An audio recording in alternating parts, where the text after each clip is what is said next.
Ce jour dédié pour l'élévation de l'âme de Shalom ben Janin, de mémoire béni. Alors on me demande maintenant quelle différence entre les Géonim et les Rishonim. J'ai dit on va peut-être en profiter pour faire un peu d'ordre au niveau chronologique. Comment s'agence la loi écrite, la loi orale, qui sont les grands noms de la loi orale, quelles sont les dates, comment ça se passe. Et pourquoi loi orale aussi, on peut en parler aussi, c'est super important. Dieu donne à Moshe Rabbeinu au mont Sinaï, il ne donne pas toute la Torah, comme les gens croient.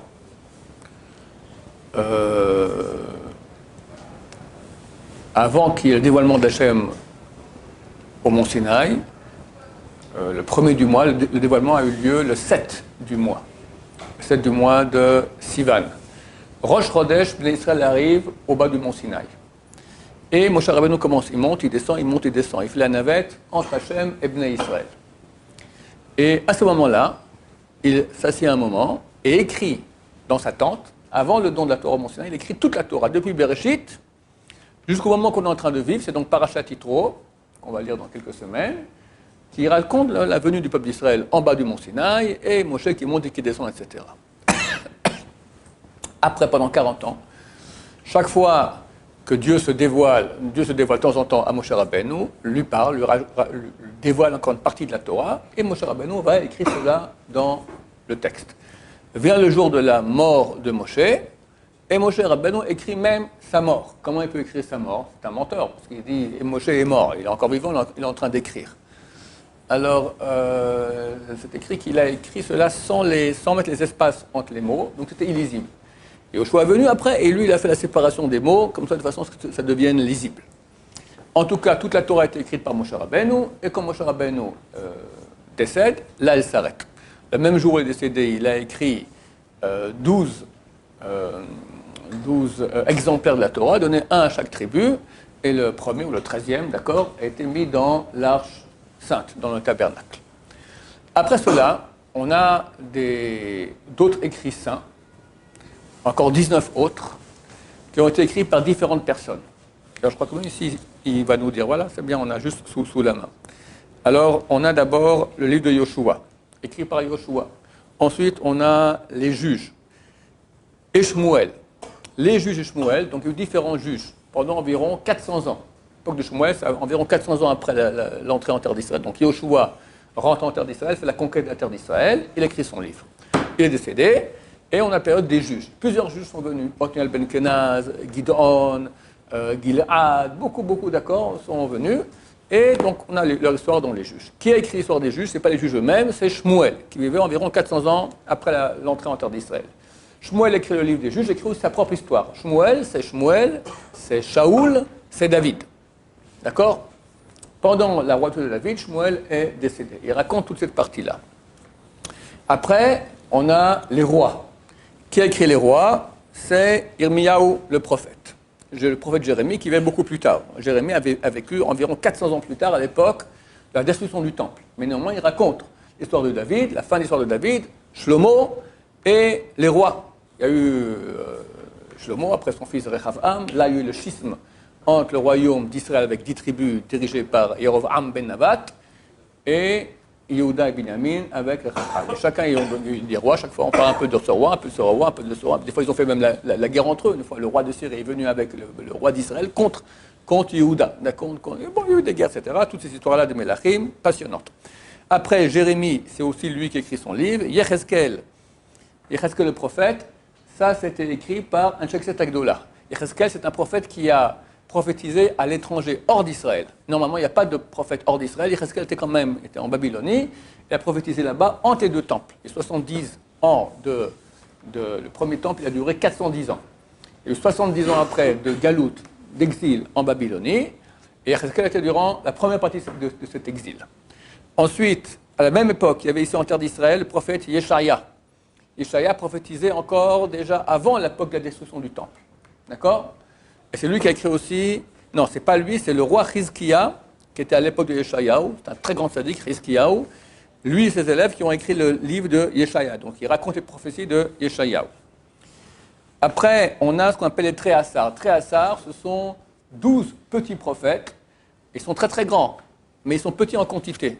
Les prophètes, Yecheskel, Irmia et Yeshaya, c'est chacun 50, 60 chapitres. C'est long. Les petits prophètes, ça varie entre un chapitre, Ovadia, et je crois que le plus long, c'est Hoshea, 14 chapitres, d'accord, maximum. Ça varie donc des 2, 3, 4, 5, etc. comme ça. On appelle ça les Tréhassar. Après, on a les livres qu'on appelle des Ktuvim. Ktuvim, c'est hagiographe. Première partie, c'est Torah. On appelle ça Nevim, c'est les prophètes, ce que j'ai dit. Maintenant, on a encore les Ktuvim, hagiographe.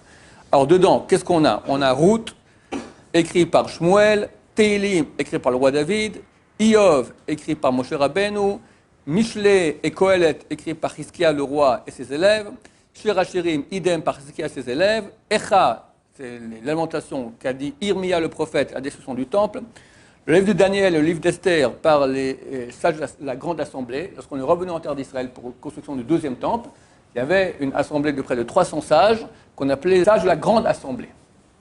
Et parmi cette assemblée, il y avait aussi quelques prophètes. Haggai, Malachi,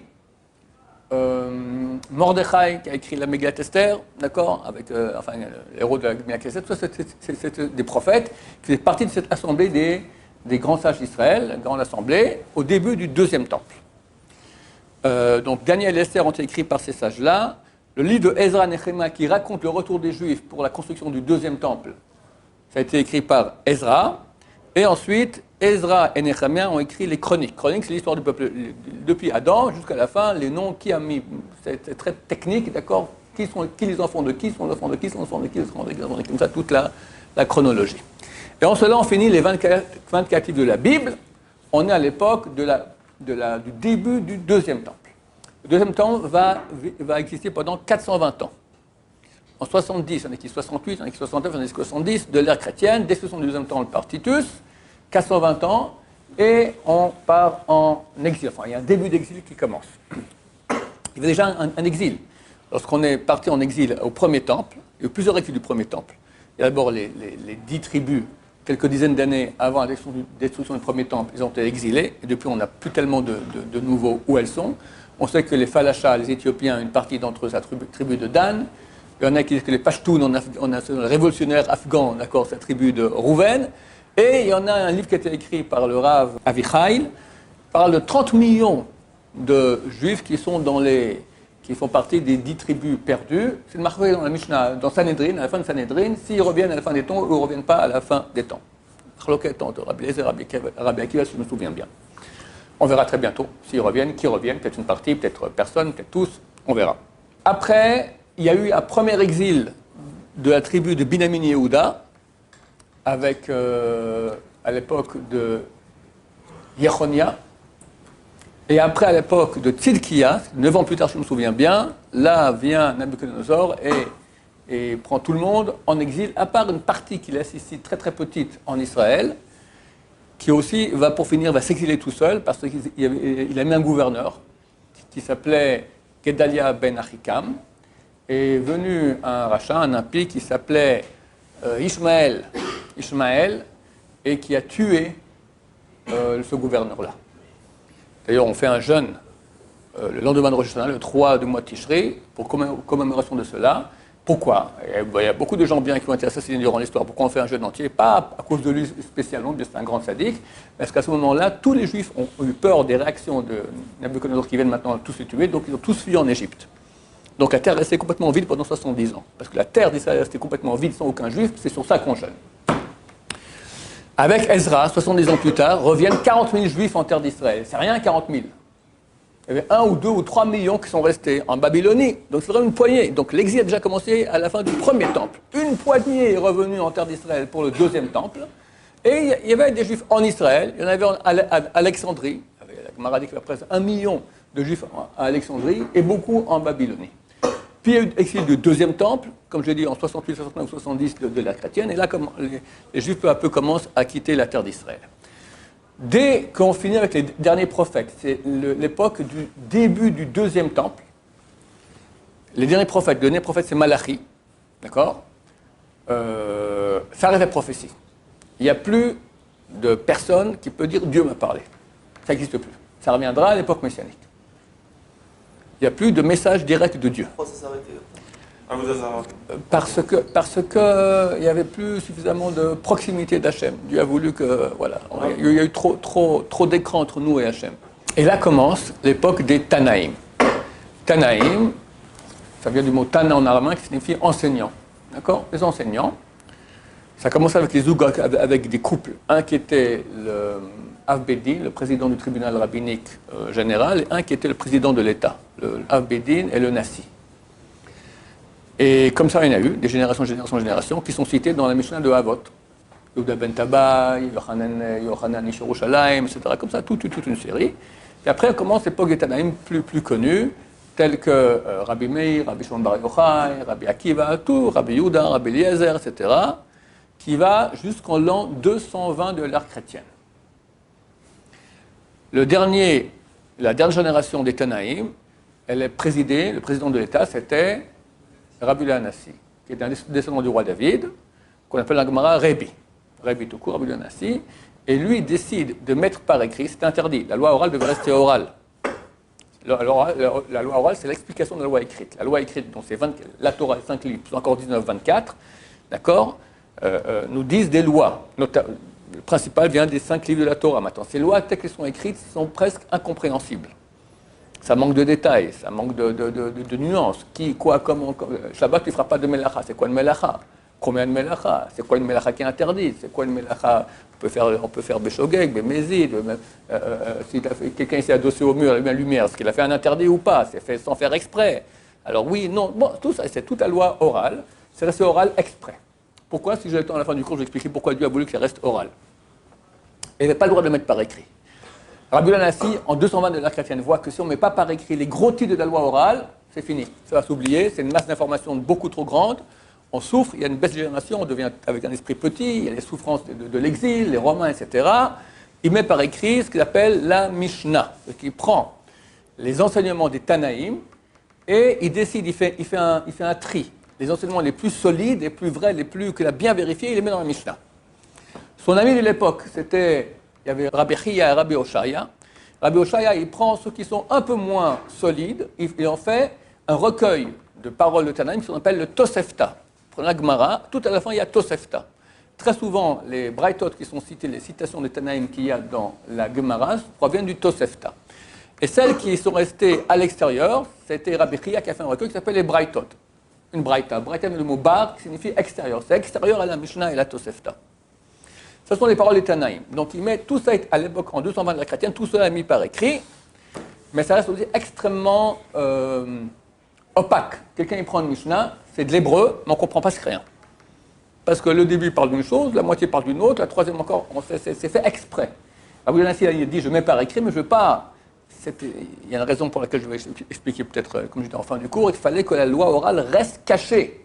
Alors il a mis par écrit les gros titres, ça reste encore caché. Quelqu'un qui prend la Mishnah, s'il n'a pas d'explication de la Mishnah, il est perdu.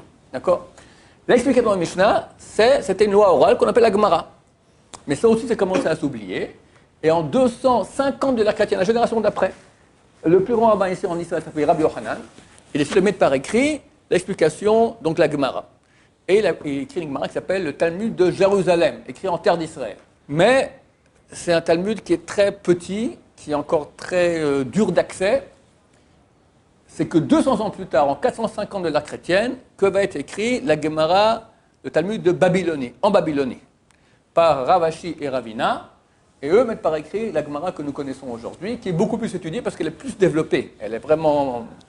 Bon, c'est 2700 pages. Si on lit une page par jour en étudie, on finit au bout de 7 ans, on a déjà tout oublié, il faut recommencer. D'accord? Il y a des gens exceptionnels comme Abraham Kanevski qui finit tout chaque année, il fait 7 pages par jour, en plus que tout ce qu'il étudie. D'accord? Bon, c'est une somme d'informations. Vous voyez qu'en plus, pour faire une page de Gemara, il faut y aller. Il y a de quoi baver, d'accord? C'est pas facile, c'est très compliqué. Ça, c'est la loi orale. Après, il y a eu pendant 1 ou 2 siècles une époque qu'on appelle celle des Savouraïm. Après, alors l'époque de la Gemara, ça a été écrit par ce qu'on appelle les Amoraïm. Les Amoras. Un Amora ne peut pas aller contre un Tana. Un Amora ne peut pas dire je ne suis pas d'accord avec un Tana. Un Tana peut aller contre un Tana. Un Amora peut aller contre un Amora. Un Amora ne peut pas aller contre un Tana à part 1 ou 2. Rav et Shmuel. Rav, c'est marqué Rav Tana ou Palig. Rav, bien que c'est un Amora, mais il est au niveau d'un Tana parce qu'il est juste à la charnière et peut aller contre un Tana. Shmuel aussi, 1 ou 2 fois dans le chat, c'est marqué qu'il peut aussi aller contre un Tana. Les autres Amoraïm, jamais. On a la fin de la Gemara. On a 2 siècles ensuite, les Savouraïm. Un Savouraï ne peut pas aller contre un Amora. Une fois que le Talmud est terminé, c'est fini. Il y a des parties du Talmud, telles que les premières pages du traité Kiddushin, ou d'autres qui ont été écrites, qui ont été rajoutées après la signature du Talmud, par les Savouraïm. C'est rentré dans le Talmud lui-même. Et après, donc on est vers l'an 600-700 de la chrétienne, commence l'époque jusqu'en l'an 1000, l'époque des Géonim. Les Géonim, c'est principalement, ils habitaient en Babylonie. Gaon signifie génie, c'est des rabbins d'un degré extraordinaire, d'accord. On a peu d'écrits, mais on a quelques-uns. C'est souvent des réponses à des questions-réponses, d'accord. On le posait alors, on connaît Rav Achai Gaon, Rav Hai Gaon, Rav Shrirai Gaon, d'accord. C'est tous sortes des Géonim qui étaient des gens très très grands. En l'an 1000 environ, on commence l'époque qu'on appelle des Rishonim, les premiers. Ce sont les rabbins médiévaux. Alors, on a le Rif, les plus grands au niveau de trancher la race, c'est le Rif, qui habitait au Maroc, Rabbi Yitzhak El-Fassi. Le Rambam, Rabbi Moshe ben Maimon, qui est né à Cordoue, puis après est allé en terre d'Israël, après en Égypte. Et enterré en terre d'Israël. Et le Roche qui est né en Allemagne et qui a fui après est allé en Espagne avec son fils, le Tour. Et tu as le Ramban, tu as le Rashba, tu as le Ritva, tu as des dizaines et dizaines, le Meir, etc. Hein? Rashi, c'est un des Rishonim très bien. Rashi, les balais Tosafot, d'accord. Rashi et ses petits-enfants, c'est l'époque des Tosafot en France. Tosfot. Rabbi Chaim Blomet? Non, Rabbi Chaim Blomet, ça date d'il y a un ou 2 siècles, 150 ans peut-être, 100 ou 200 ans. Cette époque-là va jusqu'à environ 500 ans, l'époque de Rabbi Yosef Karo. Rabbi Yosef Karo, qui a fait partie de l'expulsion des Juifs d'Espagne en 1492 ou 1191, expulsion des Juifs, le Tisha B'Av, expulsion des Juifs d'Espagne. Beaucoup vont aller en Turquie, etc. Il y en a une partie qui est réussie en terre d'Israël. Parmi eux, Rabbi Yosef Karo, Atzfat, qui va écrire le Shulchan Aruch, qui est la base de toute la halakha. Lui, il dit, il y a beaucoup de rabbinés, on ne sait plus comment il halakha, maintenant il fait de l'ordre, il ramène tout, un grand livre qui s'appelle le Bet Yosef, on ramène tout ce qu'ils ont dit, chaque grand, sur chaque sujet de la halakha, et il tranche. Et à la fin, il fait un résumé de tout ça, qui est le Shulchan Aruch. C'était censé être un résumé pour les enfants, que tous les mois, ils finissent toute la halakha de A à Z, d'accord? Et nous, on passe des années sur le résumé de la halakha qui s'appelle le Shulchan Aruch. Dès lors commence l'époque qu'on appelle des achronim, des derniers. Et déjà, il y a 1 ou 2 siècles, les rabbins se commencent à se faire appeler achronim, les derniers des derniers.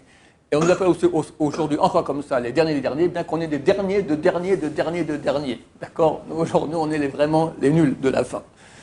Voilà, ça c'est la halakha. Alors pourquoi est-ce que Dieu a voulu que ce soit caché? Il eût été bien plus simple de mettre tout par écrit, tu te casses la tête. Rabbi Akiva a dit comme si, Hillel, Shammai, Rabbi Yehuda, Rabbi Yemeir, machin. Même aujourd'hui, tu as une question, tu as 10 avis. D'accord? C'est pas normal. On nous fait des mérites en étudiant. Alors, on aurait pu. Comment ils étudiaient avant? C'est parce qu'il y a différents avis que tu as plus de mérite. Si tu as une seule Torah qui est très. On va prendre toute la Torah maintenant, mais sans marlokot, sans discussion entre les rabbins, eh bien, ça a quand même une somme de connaissances qui est énorme, d'accord, à connaître. Donc, c'est pas ça. En fait, Dieu a voulu que la loi orale soit cachée. Il ne voulait pas que les menteurs, qu'est-ce qu'ils font les menteurs? Les menteurs, ils viennent, mais comment ils mentent?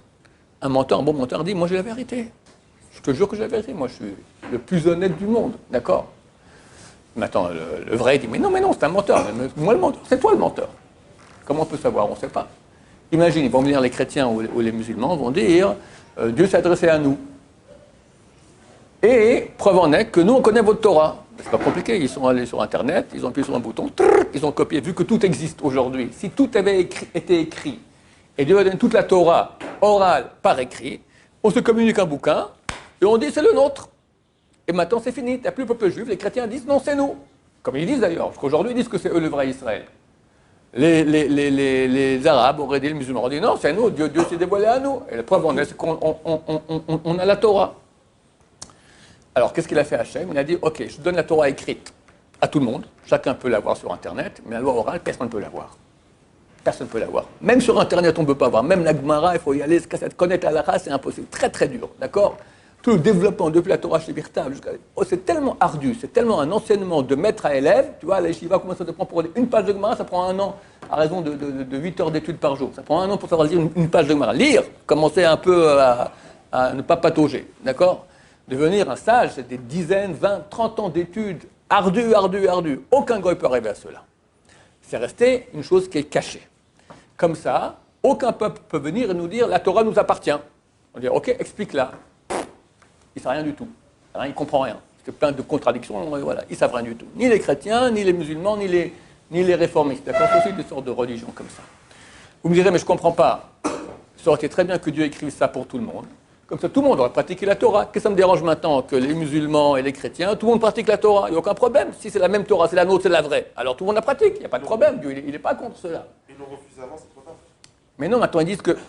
Ils disent on veut la faire. Il veut la faire. Il peut la faire, pourquoi pas? Si quelqu'un veut se convertir, il a le droit de se convertir. Mais là, on ne veut pas que le menteur vienne et dise c'est la nôtre. Mais en quoi ça te dérange qu'ils disent que c'est la nôtre? Qu'ils disent c'est la nôtre et qu'il la fasse. Il l'a fait. Bah, Dieu est content. Tout le monde fait la Torah. Il n'y a plus d'idole, il n'y a plus de machin, il n'y a plus d'acrobates, il n'y a plus de bouca, il n'y a plus de... Voilà, tout va très bien. Parce que les menteurs, c'est des menteurs. Qu'est-ce qu'ils auraient dit? Comme ils disent aujourd'hui. Ils vont dire comme ça. Ils vont dire Shabbat, bien sûr, Shabbat. Parce que Dieu a créé le monde en 6 jours. 7e jour, il se repose. C'est quand le 7e jour? Le jour du Seigneur. C'est quand? Dimanche. Les Arabes ont dit, pas du tout, c'est le vendredi. Et non, les samedis. Alors, ils vont tous avoir la même Torah. Mais ils vont mentir. Chacun va donner un autre jour. On peut avoir la même Torah écrite qui dit Shabbat et reconnaître Shabbat, mais c'est quand Shabbat? Là, déjà, tu vois, tu as déjà un grand piège. Donc, pour pas qu'il y ait un piège, que les menteurs viennent et disent, s'approprient la Torah et disent, c'est la nôtre, preuve en est qu'on peut l'expliquer, on a laissé l'explication cachée, on peut l'obtenir, mais elle demande tellement d'efforts, d'études, etc., qu'elle reste l'héritage du peuple juif authentique. Baruch Adonai, l'olam, amen va amen.